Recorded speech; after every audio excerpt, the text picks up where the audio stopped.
Breaking news, breaking news. This is an alert for all mankind. With imported sacrificial cows, ancient hymns and growing support, some nationalist Jews hope to rebuild their temple in Jerusalem's Old City, at a site at the heart of Israeli-Palestinian tensions. In a suburb of Tel Aviv, a group of choristers were getting ready for the moment they will rejoice at the reconstruction of the Jewish temple some 2,000 years after its destruction, which they believe will accelerate the arrival of the Messiah. But for others, realizing their goal would massively inflame tensions around the Al-Aqsa mosque compound in Israeli-annexed East Jerusalem. Chorister Shmuel Kam said Jews have been waiting 2 millennia for the revival of the temple. Members of the Orthodox Jewish group claim to be descendants of the biblical Tribe of Levi, which perform hymns and music at the holy site. When the temple will be built, we will ask the Levites to come sing and they won't know. They have to learn, said Menahem Rosenthal, director of the men-only choir created a few months ago by the Temple Institute. Founded in 1987, the institute aims to rebuild the temple, training choirs and clerics and making objects for use in religious rites. While apprentice choristers come from across Israel to delve into the collection of ancient hymns, the Temple Institute has made all of the objects deemed necessary for Jewish rites according to rabbinical instructions. These include priestly robes, baking molds for bread, incense burners and musical instruments.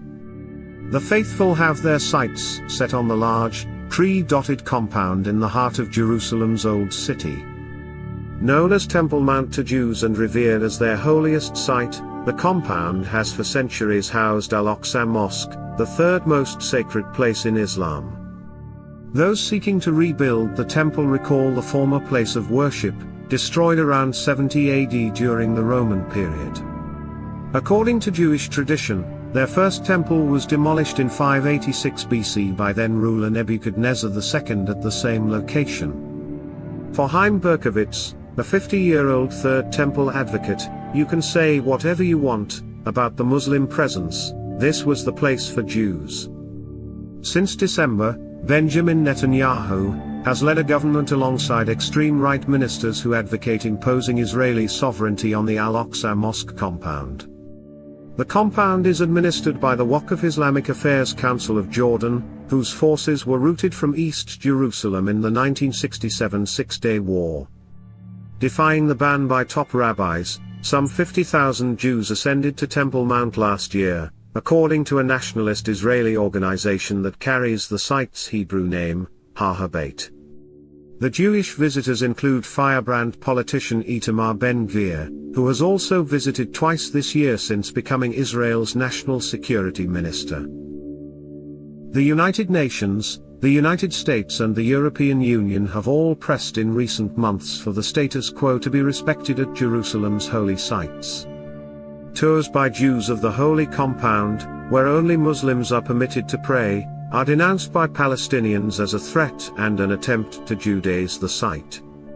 The compound is a point of perennial tensions in the Israeli-Palestinian conflict, and any Jewish visit has the potential to become an atomic bomb, warned Beer. A combination of religion and politics. This is a nuclear reactor, so an explosion there blows up everything, he said. The international community has never recognized Israel's annexation of East Jerusalem, and considers it occupied Palestinian territory. For Yitzhak Reuven, the Temple Institute's head of communications, the controversy is stirred up by the Palestinians who use it for nationalistic reasons. It's not really a Muslim issue, he said. Reuven did not specify what would become of Al-Aqsa Mosque, a notable anomaly in otherwise detailed plans by organizations focused on the Third Temple. However, such groups do assert that it would be impossible to construct the holy Jewish site anywhere but the mosque compound. That's the place God chose, said Reuven. It's a dream, but Jews returning to Israel was a dream, and then it became a reality. Like and subscribe for daily news.